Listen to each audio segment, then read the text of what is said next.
Mahigit 2,000 magsasaka mula sa iba't ibang distrito ng Pangasinan ang nabiyayaan ng sako-sakong butil ng palay na ipinamahagi ng provincial government sa pangunguna ni Pangasinan Governor Amado Espino Jr. Bukod sa butil ng palay, nagpamahagi rin ng probinsya ng 10,000 seedlings at 7,500 na forestry seedlings.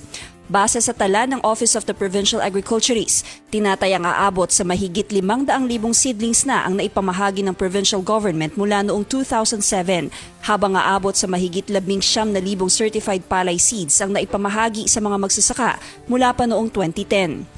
So mamimigay po tayo ngayon, mamimigay po ang ating mga opisyalis ng various seedlings for this activity. The provincial government will be giving out 10,000 seedlings because the governor thought it right to disperse these seedlings. Ngamin ako, June is the Environment Month. Environment Month natako. And we have the theme, 7 million dreams, 1 planet, consume with care. Nasa ika-5 taon na ang pamimigay ng certified palay seeds na nasa ilalim ng Accelerated Certified and Distribution Program.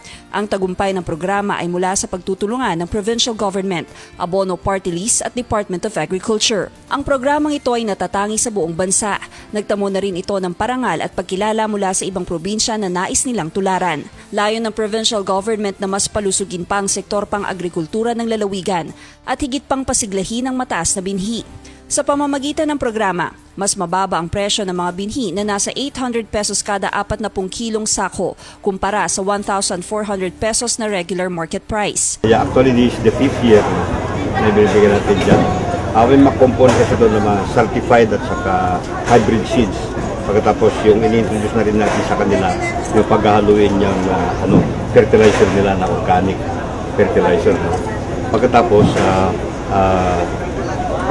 nagpo-produce na rin tayo ng mga certified seeds natin sa mga kwan natin, yung mga growers natin. Kaya nai-improve na itong quality at saka nai-improve na rin pati yield ng harvest nitong ating mga farmers because of that. Dahil sa mataas na ani, ang rice sufficiency rating ng lalawigan ay nasa 194%, dahilan para tanghalin ng Pangasinan bilang National Rice Achiever sa loob ng 3 taon.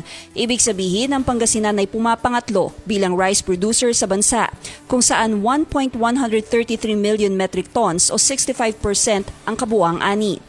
3 years na dyan, ibig sabihin po kasi nag-increase ang yield per capita ng ating mga farmers, dumami, imahal sa produkto, so aanin tayo, ang inaani po natin ay dumami.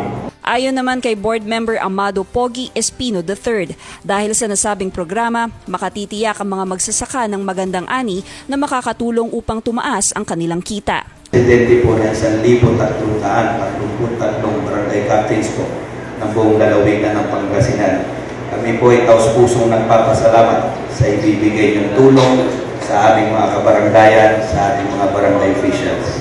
Dahil kung ano po ang ginhawa ng aming mga kabaranggayan, yun po ang ginhawa ng barangay. At kung maginhawa po ang barangay sa bayan o syudad, sigurado po maginhawa ang lugar nila. Pero sa kabila ng tinatamasang tagumpay ng lalawigan bilang Rice Achiever, nais pa ng gobernador na tutukan ng ilang programang kinakaharap ng ilang magsasaka. Kabilang rito ang pagdadagdag ng mga irigasyong makakatulong sa mga magsasaka. Sobra na actually sa ngayon, para sa Pangasinan, sumobra na sa kakainin natin yung napoproduce natin rice.